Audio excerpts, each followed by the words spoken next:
ये देखो money market में क्वेश्चन क्या क्या बनता है तुम्हारा कि व्हाट इज मनी मार्केट, एक क्वेश्चन तो सबसे कॉमन बनेगा, और मनी मार्केट का फंक्शंस पूछेगा तुमसे। तो देखो पहले मनी मार्केट का मीनिंग लिखा, सर इतना बड़ा हम लिख के आएंगे, नहीं जरूरत नहीं है, तुम इतना बड़ा मत लिखो, लेकिन लिखने का तरीका क्या होगा वो देखो।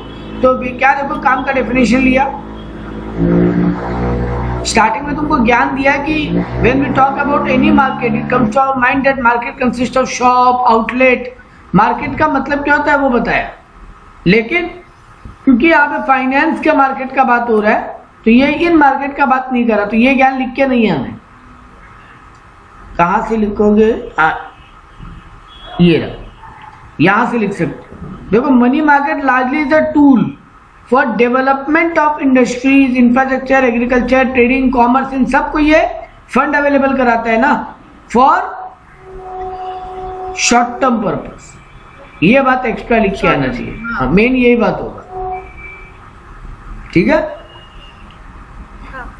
अब बोलोगे यहां से और कुछ काम का बात नहीं उठाओगे, इसके अलावा ये देखो यहीं से डेफिनेशन, वैसे तो आरबीआई का डेफिनेशन ये रहा। तो पहले नॉर्मल मीनिंग लिखो, फिर लिखो एज पर RBI money market is a centre for dealing mainly of short character in monetary asset. यहां तक का बात लिख सकते हो, ठीक है। अब बोला अगला क्वेश्चन क्या पूछा, मनी मार्केट का फंक्शन पूछा इसी में। तो इसका मेन काम क्या है, डिमांड और सप्लाई के बीच में बैलेंस बनाना, लोग कंपनीज को या बिजनेस को शॉर्ट टर्म फंड अवेलेबल करवाना, डेवलपिंग अलग अलग सेक्टर्स का डेवलपमेंट के लिए फंड प्रोवाइड करना, बिल्स ऑफ एक्सचेंज को डिस्काउंट करना, गवर्नमेंट को मॉनेटरी पॉलिसीज बनाने में हेल्प करना, शॉर्ट टर्म इन्वेस्टमेंट के लिए लोगों को ऑप्शन देना कि लोग जो शॉर्ट टर्म पैसा लगाना चाहते हैं उनको शॉर्ट टर्म सेविंग्स के लिए इनकरेज करना। तो यही सब मनी मार्केट का काम है, सिक्योरिटी, ठीक बात। तो देखो हर बार अब हु वाई डे, मेरा एक गलती हो गया, इसको रिकॉर्डिंग कर ऑन ही करना भूल गया, कोई बात नहीं। तो देखो ट्रेजरी बिल में हम लोग क्या क्या पॉइंट रखेंगे, कौन इशू करता है,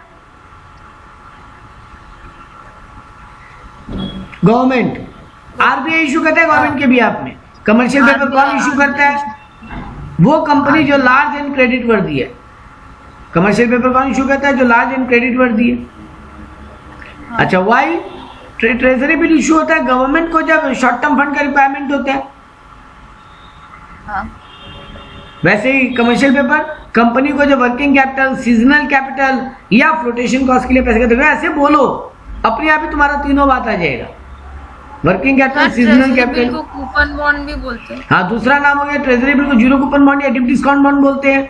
कमर्शियल पेपर को ब्रिज फाइनेंसिंग बोलते हैं। सर ट्रेजरी बिल में बिल्कुल रिस्क नहीं है, नो रिस्क ऑफ डिफॉल्ट। अरे सर जी गवर्नमेंट पैसा लिया है, रिस्क हो नहीं सकता। कमर्शियल पेपर अनसिक्योर्ड है तो रिस्क तो है सर। सर ये किसी और को ट्रांसफर हो सकता है, दोनों ही हो सकता है। प्राइस, ट्रेजरी बिल का एक प्राइस है सर 25,000, और सर ये इशू होता है डिस्काउंट में रिडीम होता है पार पे। कमर्शियल पेपर का ऐसा कोई प्राइस नहीं है सर, बट ये भी इशू होता है डिस्काउंट पे रिडीम होता है पार पे। देखो कितना सारा पॉइंट हो गया ना लिखने के लिए। चलिए सेम लॉजिक हम कॉल मनी में लगाएंगे। कॉल मनी कौन इशू करता है, जनरली बैंक्स या फाइनेंशियल इंस्टीट्यूशन। पहले तो सिर्फ बैंक्स ही करता था, आजकल फाइनेंशियल इंस्टीट्यूशन जैसे एलआईसी, बाकी इंस्टीट्यूट्स ये लोग भी करते हैं जब इनको शॉर्ट टर्म फंड का रिक्वायरमेंट होता है। तो पहला आंसर मिल गया हु। दूसरा आंसर क्या होगा, वाई, क्यों इशू करता है। सर बैंक्स जनरली, हर बैंक को या कोई भी इंस्टीट्यूट को सीआरआर मेंटेन करना पड़ता है ना, कैश रिजर्व रेशियो, जो आरबीआई बोलता है एंड ऑफ द डे तुम्हारे डिपॉजिट का इतना तुम्हारे पास होना ही चाहिए। और सॉरी सीआरआर वो हो गया जो आरबीआई को जमा करना पड़ता है ना, एंड ऑफ द डे तुमको आरबीआई को जमा करना टोटल डिपॉजिट का। बैंकिंग में पढ़े थे ना सीआरआर, एसएलआर। एसएलआर था स्टैट्यूटरी लिक्विडिटी रेशियो, मतलब इतना फंड तुम्हारे खुद के पास होना चाहिए end of the day, total deposit का इतना बैलेंस तुमको अपने पास मेंटेन करना है। और सीआरआर हो गया जितना आरबीआई के पास मेंटेन करना है, ठीक है। तो सर ये फंड जब शॉर्ट पड़ जाता है, मान लिया पूरे दिन में मेरे पास 10 लाख का डिपॉजिट आया और अभी आरबीआई का सीआरआर का रेट मान लो 10% है, तो हमको 1 लाख फंड बैलेंस में रखना पड़ेगा, बाकी 9 लाख हम लोन ले सकते हैं ना। 1 लाख 10 लाख का 10% हमको रिजर्व में रखना है, तो 1 लाख हुआ, बाकी 9 लाख हम लोन दे सकते हैं। बट मेरा बैंक 9.5 लाख तक लोन दे दिया, अब सर आज एंड ऑफ द डे तो 50,000 शॉर्ट पड़ जाएगा, तो आरबीआई मेरे को पेनल्टी लगा देगा, मेरा नाम ब्लैकलिस्ट कर सकता है, मेरे नेगेटिव रिमार्क्स हो जाएंगे आरबीआई की नज़र में। हम क्या किया, दूसरा बैंक या फाइनेंशियल इंस्टीट्यूशन से 1 दिन से लेके 15 दिन तक का फंड अरेंज किया। 15 दिन मैक्सिमम होता है, minimum fund day, generally 1 working day ही होता है। अगला दिन जैसे ही फंड अरेंज होगा वापस डिपॉजिट से आएगा, हम उस बैंक को या उस फाइनेंशियल इंस्टीट्यूशन को लौटा देंगे। ठीक है, जनरली 1 दिन का ही होता है, लेकिन मैक्सिमम 15 दिन का हो सकता है। तो इससे पहला आंसर मिला, हु कौन करता है, सर बैंक्स और फाइनेंशियल इंस्टीट्यूशंस। किस पे, दूसरे बैंक के ऊपर ही। एक बैंक दूसरा बैंक, एक फाइनेंशियल इंस्टीट्यूशन दूसरा फाइनेंशियल इंस्टीट्यूशन के ऊपर। क्यों इशू करता है, क्योंकि सीआरआर शॉर्टफॉल पड़ गया तो उसको मेंटेन करने के लिए। कितना दिन के लिए, 1 दिन से 15 दिन तक के लिए। सर रिस्की है, नहीं बिल्कुल नहीं, ठीक है। और लास्ट बात, प्राइसिंग क्या है सर, कोई प्राइस नहीं है इसमें, इंटरेस्ट है, बिल्कुल है। इसके इंटरेस्ट को बोलते हैं कॉल रेट, इसके इंटरेस्ट को बोलते हैं कॉल रेट। जो रेट ऑफ इंटरेस्ट दिया जाता है उसको बोलते हैं कॉल रेट, क्योंकि कॉल मनी नाम है, कॉल रेट। ठीक है सर, नेगोशिएबल है, नहीं बिल्कुल नहीं। इसका कोई अदर नेम, ऐसा कुछ नहीं, इसका कोई वैसे अदर नेम नहीं। हो गया, मिले ना पॉइंट लिखने के लिए बहुत। चलो, सर्टिफिकेट ऑफ डिपॉजिट। सर जैसे बैंक हमसे पैसा डिपॉजिट लेता है तो हमको एक सर्टिफिकेट देता है ना, फिक्स डिपॉजिट का, एफडी का। हाँ। वही तो है ये। तो certificate of deposit is short term instrument issued by bank. तो कौन इशू करता है, बैंक एंड फाइनेंशियल इंस्टीट्यूशंस। क्यों, क्योंकि तुम अगर कोई पैसा डिपॉजिट किए उनके पास, तो वो पैसा वो लोग अपने पास लेगा, तुमको ब्याज देगा। सही है, अनसिक्योर्ड है।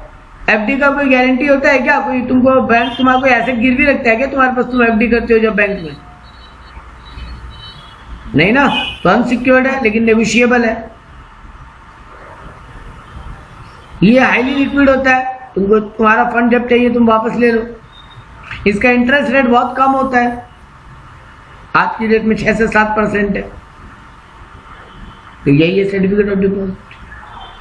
कमर्शियल बिल, सर इसी का दूसरा नाम बचपन से पढ़ते आए हैं, बिल्स ऑफ एक्सचेंज। तो जनरली एक बिजनेस दूसरे बिजनेस पे इशू करता है। तो कौन इशू कर रहा है, एक बिजनेस दूसरे बिजनेस के ऊपर। क्यों इशू करता है, जब उधार में गुड्स बेचते हैं तो पेमेंट के ऊपर डाउट है कि पेमेंट नहीं मिला टाइमली, तो सिक्योरिटी के लिए बिल्स ऑफ एक्सचेंज इशू कर लेते हैं, क्या कि वो लीगल एविडेंस रहेगा बाद में। इसको ट्रेड बिल भी बोलते हैं, क्योंकि ट्रेड में डे टू डे ट्रेड में काम आता है। इसको हम बैंक से डिस्काउंट भी करवा सकते हैं। इसका अमाउंट का कोई लिमिट नहीं है। डेज से जनरली मैक्सिमम टाइम ये 90 दिन के, 3 महीने के ऊपर नहीं हो सकता। तो मिनिमम ऐसा कुछ नहीं है, लेकिन मैक्सिमम 3 महीने के लिए इशू होता है। बस, और क्या पॉइंट बचा, अदर नेम ट्रेड डिस्कस कर ही लिए। ये नेगोशिएबल है, बिल्कुल है। बिल्स ऑफ एक्सचेंज ट्रांसफर होता है ना, endorsement, discounting of bill, endorsement, ये सब क्या हुआ, हम किसी और को ट्रांसफर कर दिया। डिस्काउंटिंग कराया तो बैंक को ट्रांसफर कर दिया, और एंडोर्समेंट किया तो ऐसे एंडोर्समेंट हो गया। बस, बहुत है इतना पॉइंट। ठीक बात।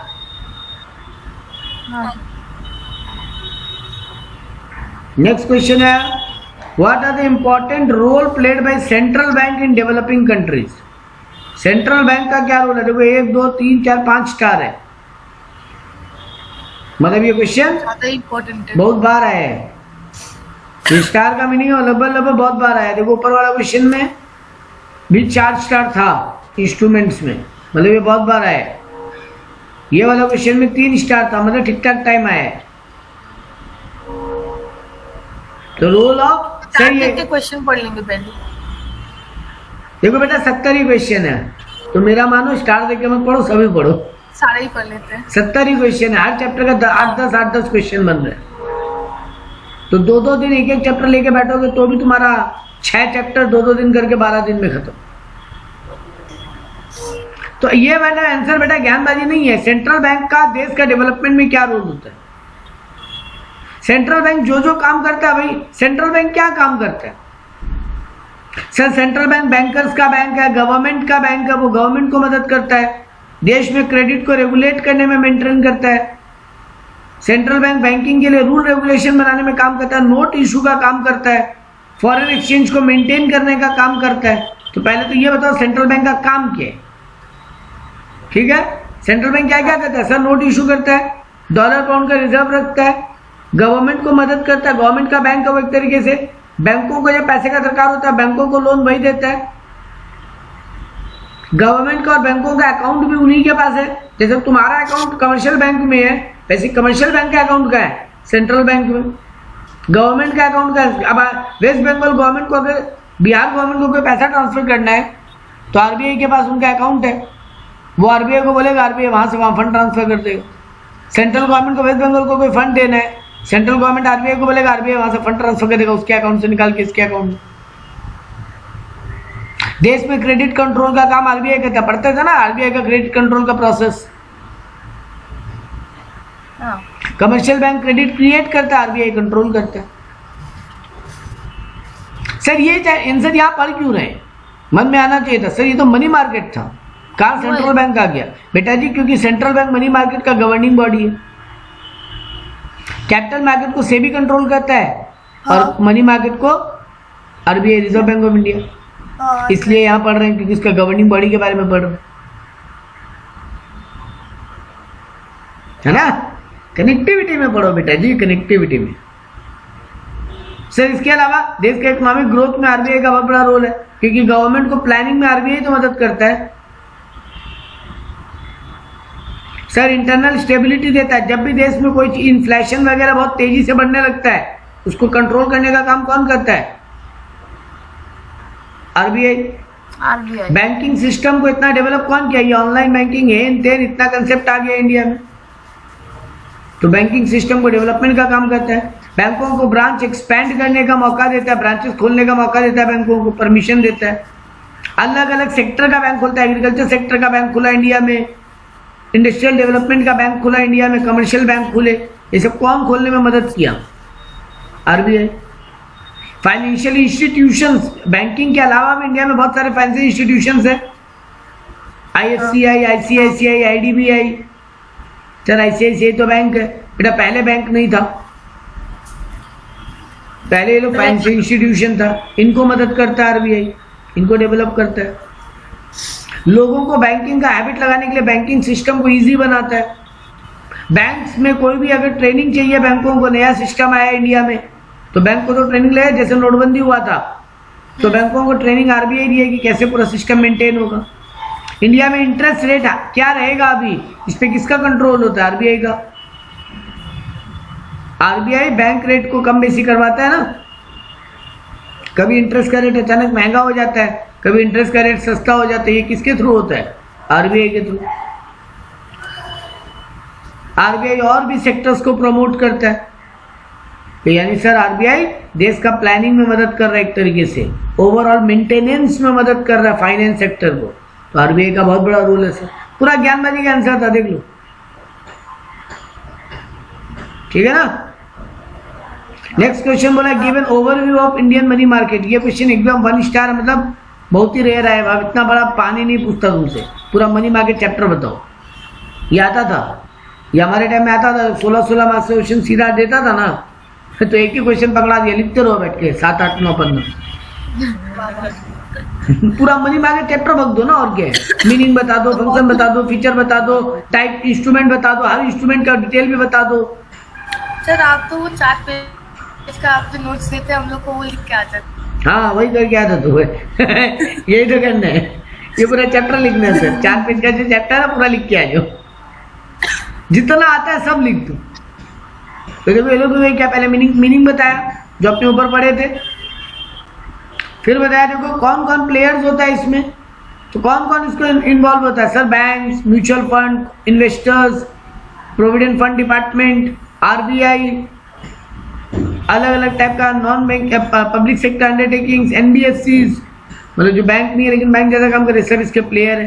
देखो सब छोटा छोटा पैराग्राफ बना के लिख दिया, देखा फंक्शंस लिख दिया उसका, मनी मार्केट का स्ट्रक्चर क्या, कौन रेगुलेट करता है, तो ये सब ज्ञानबाजी लिख दी। ठीक है, अगेन देखो discuss the structure of Indian money market, फिर वही ज्ञानबाजी वाला क्वेश्चन। तो इंडिया में मनी मार्केट सेक्टर 2 कैटेगरी में डिवाइड है, ये देखो मेरा समरी में एकदम बढ़िया से बनाया हुआ है। इंडिया में मनी मार्केट सेक्टर 2 कैटेगरी में डिवाइडेड है, ऑर्गेनाइज्ड और अनऑर्गेनाइज्ड। तो ऑर्गेनाइज तो डिटेल में पढ़ेंगे, पहले अनऑर्गेनाइज क्या होता है सर, वो जमींदार लोग, इंडिजीनियस बैंकर, मनी लेंडर, गांव देहात में जो लोग होते हैं, है ना। और ऑर्गेनाइज सेक्टर में तो तुम्हारे बैंक्स और ये सब आ जाएंगे। तो देखो पहले ऑर्गेनाइज सेक्टर समझाया, तो देखो वही सब ज्ञान दिया, call money, treasury bill, commercial bill, सब ज्ञान दोबारा लिख दिया, देख लो। ठीक है, और अनऑर्गेनाइज को ये रहा, इंडिजीनियस बैंकर कौन होते हैं सर, गांव देहात के लोग ही बैंक खोल लेते हैं छोटा मोटा अपना, ताकि वहां के लोगों को लोन मिल सके। अर्बन एरियाज में होते हैं ये कई जगह एरिया में, लेकिन मेनली ये लोग गांव एरियाज में होते हैं। ये ज्यादातर इंडिया के वेस्टर्न और साउथर्न रीजन में पाए जाते हैं। ठीक है, लेकिन अब ये पूरे दुनिया में कम, इंडिया में कम होते चले गए, क्योंकि अब बैंकिंग सेक्टर का रोल बढ़ गया है, आरबीआई ज्यादा ऑर्गेनाइज कर लिया है चीजों को, तो ये कम हो गया है। गांव देहात में मनी लेंडर होते हैं, वो भी एक टाइप की यही है। ठीक है, तीसरा देखो बहुत मस्त डिवाइड किया, ऑर्गेनाइज सेक्टर के अलावा, ऑर्गेनाइज अनऑर्गेनाइज के अलावा एक बहुत बढ़िया नाम बोला, नहीं सॉरी, ये भी तो ये नहीं सॉरी, अनऑर्गेनाइज में ये भी आ गया, chit fund company, NBFC, chit fund, Nidhi fund, ये सब भी आते हैं। बस इतना ज्ञान बहुत है, लिख दूंगी। नेक्स्ट क्वेश्चन, तुमको ये क्वेश्चन भी देखो एक ही बार आया हुआ है, फीचर्स या weakness of Indian money market. तो ये देखो मेरा यहाँ पे आंसर में ये रहा, इंडियन मनी मार्केट का क्या क्या वीकनेस है सर, यहाँ लो पर कैपिटल सेविंग है, पब्लिक का सेविंग ही नहीं है इतना कि यहाँ पे लोग पैसा इन्वेस्ट करें। बैंकिंग फैसिलिटी इस सेक्टर में उतना डेवलप नहीं हुआ मनी मार्केट में, अनइवन डेवलपमेंट है, कुछ एरिया में तो बहुत है, कुछ एरिया में एकदम नहीं है। इंटरेस्ट रेट गांव एरिया में बहुत ज्यादा, अर्बन में कम है। ये बहुत जगह पे देखेंगे बैंक है ही, हाँ नहीं मनी मार्केट का बात हो रहा है। अंडर डेवलप्ड बिल मार्केट है, जो कमर्शियल बिल लेते हैं ना, ये इतने इंडिया में पॉपुलर नहीं है, इनका आपस में कोऑर्डिनेशन नहीं है, इनके कारण कई बार महंगाई बढ़ जाती है, क्योंकि लोग 20% 22% पे भी लोन देते हैं, स्कैम हो जाते हैं। बाबा ये चिट फंड, निधि फंड, इनमें लोग पैसा मार के भाग गए, शारदा नारदा। सर इनमें फंड का अवेलेबिलिटी भी बहुत कम है, इस सेक्टर के लिए बहुत फंड चाहिए, उतना फंड नहीं है इस सेक्टर के पास कि उतना लोगों को लोन दे सके। यहाँ एसेट का मतलब मनी को एसेट मान रहे लोग, शॉर्टेज ऑफ मनी बोलना चाह रहे, यही है इसका बुराई। तो ये देखो यहाँ पर ये लिखा, पहला देखो लोग नाम बना दिया, हम नाम नहीं बनाया। इंडिया में डिकोमोटी है, डिकोटमी मतलब क्या होता है, 2 मार्केट्स है, कुछ ऑर्गेनाइज है कुछ अनऑर्गेनाइज है। ऑर्गेनाइज तो फिर भी ठीक वे में काम कर रहा है, अनऑर्गेनाइज बिल्कुल ठीक वे में काम नहीं कर रहा, तो ये एक नेगेटिव पॉइंट लिखा। आपस में कोऑर्डिनेशन नहीं है, पहले ही बोला था, मिलजुल के नहीं, इंटीग्रेशन नहीं है। इंटरेस्ट रेट कई जगह बहुत ज्यादा है, कई जगह बहुत कम है। मनी मार्केट बहुत सीजनलिटी है, मतलब कभी तो अचानक हेवी डिमांड आ जाता है वहां फंड का, कभी वहां डिमांड ही नहीं होता फंड का, तो वो दिक्कत है। फंड का अवेलेबिलिटी कम है, वो तो पहले बोला था। ऑर्गेनाइज्ड बिल मार्केट तो है ही नहीं इंडिया में, सिर्फ बिल्स ऑफ एक्सचेंज को छोड़ के। बैंकिंग फैसिलिटी इस एरिया में बहुत कम है, मनी मार्केट के एरिया में करप्शन बहुत ज्यादा है। ये सब बातें जो हम बोला था ऊपर, ये लोग इसको पॉइंट वाइज कर दिया। एक काम ये लोग बहुत बढ़िया कर रहा है, पता है, हम एक चीज गौर कर रहे हैं, आंसर पढ़ते पढ़ते ये लोग हर आंसर का ना कंक्लूजन लिख रहे हैं। तो कंक्लूजन में देखो क्या बोला कि मनी मार्केट में बहुत डिफेक्ट है, ठीक है, इस पे और भी गवर्नमेंट को काम करने का दरकार है, लेकिन फिर भी ये इंडिया को बहुत हद तक मदद किया है, क्योंकि सब चीज आरबीआई और बैंक नहीं कर पाते, ये मार्केट बहुत हद तक मदद भी करता है। तो देखो बुराई लिखने के बाद पूरा लास्ट में कंक्लूजन भी डेराइव किया उसका। ये आपको भी दिमाग में रखना चाहिए कि अच्छा लगा ये तरीका कि सर कोई भी आंसर लिखे लास्ट में उसका कंक्लूजन देना चाहिए, ठीक है। अगला आंसर देखो, इंडियन मनी मार्केट को स्ट्रेंथन करने के लिए गवर्नमेंट क्या रिफॉर्म्स या क्या मेजर्स लिया? इंडियन मनी मार्केट को स्ट्रेंथन करने के लिए गवर्नमेंट क्या रिफॉर्म या क्या मेजर्स लिया? तो सर इन मनी मार्केट में जो इंटरेस्ट रेट बहुत ज्यादा था ना, उस पर ये लोग लगाम लगाया। ये call money, interbank, short term deposit, ये सब इंस्ट्रूमेंट लेके आया मार्केट में ताकि लोगों को कम रेट पे लोन मिल सके, ठीक है। Reforms in call and term money market, money market और कॉल मनी मार्केट को बहुत सारा रिफॉर्म्स लेके आया। LIC, म्यूचुअल फंड, SIP, ये सब बहुत सारे रिफॉर्म्स है जिसके कारण मनी मार्केट भी डेवलप हुआ। नया नया मनी मार्केट इंस्ट्रूमेंट लॉन्च किया, जैसे पहले 364 दिन का ट्रेजरी बिल नहीं होता था, अब है certificate of deposit, commercial papers, ऐसे और भी बहुत सारे इंस्ट्रूमेंट डेवलप हुए। रेपो नाम का एक चीज इंट्रोड्यूस किया। ये क्वेश्चन बहुत काम का है बेटा, ये आंसर यहां से पढ़ने लायक है, आया एक ही बार है लेकिन काम का आंसर है। रेपो इंस्ट्रूमेंट्स क्या होता है? 1992 में शॉर्ट टर्म फ्लक्चुएशन हो रहा था बहुत ज्यादा लिक्विडिटी का मनी मार्केट में, तो आरबीआई रेपो इंट्रोड्यूस किया। ये होता क्या है? Repo and reverse repo. Repo का क्या मतलब होता है? आरबीआई बैंकों को जब लोन देता है शॉर्ट टर्म पर्पस के लिए, उसका जो इंटरेस्ट रेट होता है उसको बोलते हैं रेपो रेट, और ये जो शॉर्ट टर्म पर्पस के लिए लोन देने को बोला जाता है रेपो। और वैसे ही उल्टा, जब ये मनी मार्केट के जो सेक्टर्स है या जो बैंक्स है, उनके पास अगर एक्स्ट्रा डिपॉजिट्स है, एक्स्ट्रा फंड्स है, तो वो आरबीआई के पास डिपॉजिट कर सकते हैं और उसके बदले में आरबीआई से उनको ब्याज मिलेगा, उसको बोलते हैं रिवर्स रेपो। तो ये इंस्ट्रूमेंट्स आरबीआई लेकर आया। आरबीआई इन सेक्टर को रीफाइनेंस किया, मतलब और फंड अवेलेबल करवा के दिया। म्यूचुअल फंड, ये सब स्कीम्स लेकर आया जो पहले इंडिया में कभी नहीं होता था। DFHI लेकर आया, discount and finance house of India, bills of exchange को डिस्काउंट कराने के आरबीआई पूरा अलग डिपार्टमेंट खोल दिया। तो ये सब चीज आरबीआई इंट्रोड्यूस किया ताकि मनी मार्केट स्ट्रेंथन हो। ये आंसर यहां से पढ़ने लायक, ये आंसर मेरे नोट्स में भी नहीं, ठीक है, क्लियर है? हाँ सर। एनबीएफसी के लिए रूल रेगुलेशन बनाया। जितना भी पैसा डूब रहा था इन बैंकों का, कोर्ट के थ्रू केसेस करवा के उनको रिकवरी करवाया जितना हद तक हो सका। एक clearing corporation of India limited setup किया जो लोन वगैरह को क्लियर करेगा, जल्दी जल्दी प्रोसेसिंग करेगा। ये सब काम आरबीआई किया। ये आंसर ज्ञानबाजी है। ऑर्गेनाइज्ड और अनऑर्गेनाइज्ड मनी मार्केट का डिफरेंस लिखो। तो पहले तो डेफिनेशन लिख दिया।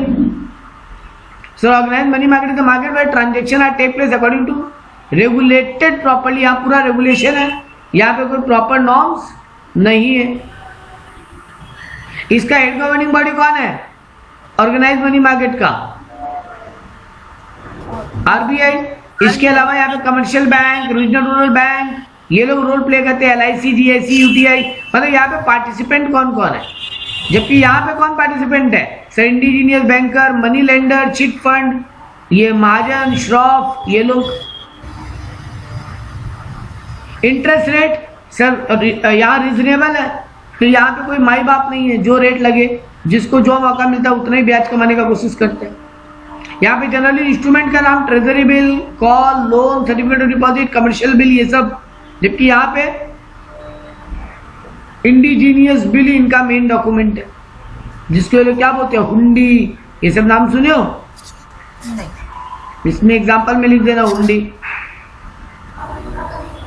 हुंडी क्या होता है? एक टाइप का डॉक्यूमेंट है। वो जो सेठ लोग है ना, कागज पे अंगूठा लगा नहीं लेता है लिख के, हाँ। उसी को हुंडी बोलते हैं। सर ये लोग जनरली जेन्युइन होते हैं, ऑर्गेनाइज मनी मार्केट। यहाँ पे जेन्युइन भी होते हैं, अनजेन्युइन भी होते हैं। अब देखो यही डिटेल में पूछ लिया, what do you mean by call money market. तो देखो वही ज्ञान को लंबा चौड़ा कैसे करके लिखा, बोले थे ना अलग अलग पॉइंट बना देना, तो देखो लो वही किया। यहाँ शॉर्ट टर्म फंड है, यहाँ टाइम ऑफ रिपेमेंट क्या है, लिक्विडिटी है, जो हम तुमको बोला था ना हु वाई व्हेन, वो सभी ज्ञानबाजी कर दो। इंडियन कॉल मनी मार्केट जो है उसका नेचर क्या है सर, ये हाईली कॉम्पिटिटिव है। यहाँ पे सीजन वाइज ज़्यादा डील होता है, जब सीजन रहता है तो बहुत डीलिंग होता है, ऑफ सीजन होता है तो बिल्कुल डीलिंग नहीं होता है। ये हाईली वोलाटाइल है, कभी इंटरेस्ट रेट बहुत ऊपर चला जाता है, कभी इंटरेस्ट रेट बहुत नीचे चला जाता है। ये वाला आंसर तो आप पहले पढ़ चुके हो, who are the participants in Indian call money market. तो बैंक्स है, कोऑपरेटिव बैंक्स है, प्राइमरी डीलर्स है, शेड्यूल्ड कमर्शियल बैंक है, फॉरेन बैंक्स है, स्टेट है, डिस्ट्रिक्ट अर्बन कोऑपरेटिव बैंक्स है, DFHI है। ये खाली नाम, ये वाला आंसर में नाम याद करने लायक है, 3 स्टार है, मतलब ये ठीक ठाक आया हुआ है। हालांकि मेरे में है ये रहा पार्टिसिपेंट्स ऑफ मनी मार्केट। आ गया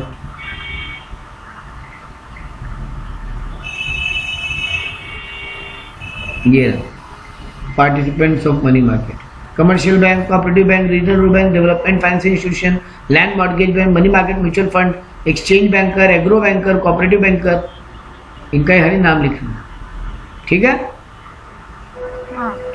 अगेन कॉल मनी का एडवांटेज और डिसएडवांटेज बताओ। तो एडवांटेज क्या बताओगे सर, ये हाईली लिक्विड है, कभी भी बेच के निकल जाओ, हाईली प्रॉफिटेबल है, अच्छा खासा डिप डिस्काउंट, बैंकों का अच्छा खासा डिस्काउंट का। कॉल मनी क्या होता है, वो बैंक दूसरे बैंक पे इशू करता है, वही तो ये 1 दिन से लेकर 15 दिन का होता है ना, इसलिए हाईली लिक्विड है, हाईली प्रॉफिटेबल है, क्योंकि बैंक को इंटरेस्ट ठीक ठाक मिल जाता है। ये क्यों इशू करते हैं, CRR SLR मेंटेन करने के लिए। ये बैंकों के लिए सेफ भी है और चीप भी है, क्योंकि एक बैंक दूसरे बैंक को इशू कर रहा है, तो सेफ्टी तो है,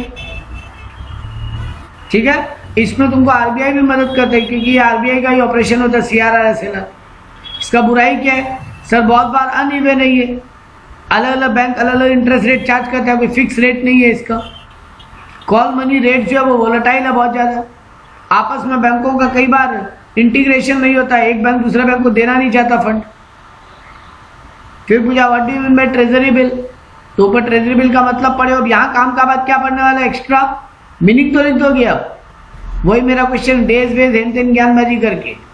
लेकिन देखो टाइप्स ऑफ ट्रेजरी बिल, तो देखो हम बोला था ना 91 डेज, 182 डेज, 364 डेज, ऐसे टाइप ऑफ ट्रेजरी बिल होता है, 14 डेज, ठीक है। तो ये नाम याद करने होंगे। ये तो हम बताया था, who can purchase treasury bill, कोई भी खरीद सकता है, तुम हम कोई भी ट्रेजरी बिल खरीद सकता है।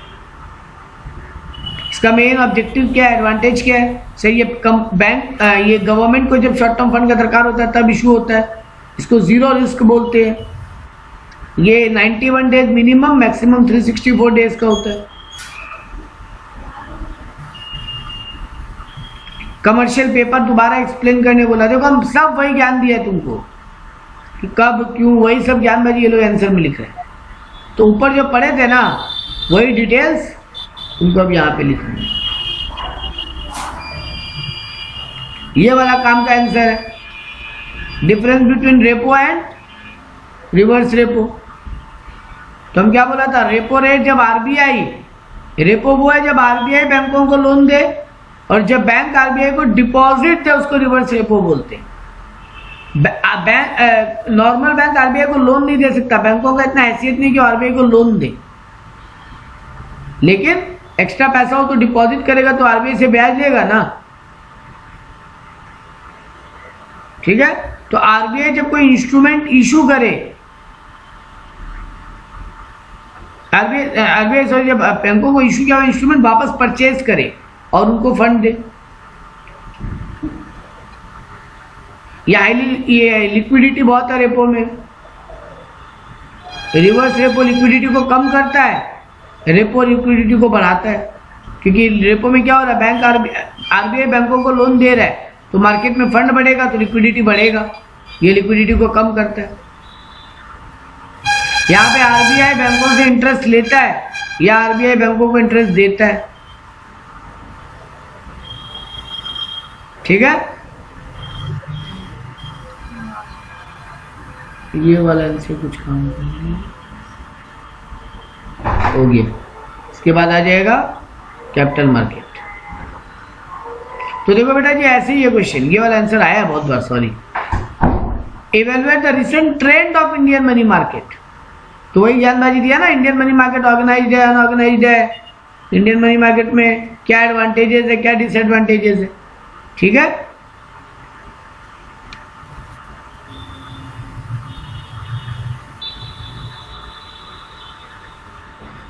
वही है। तो ये वाला पार्ट कंप्लीट।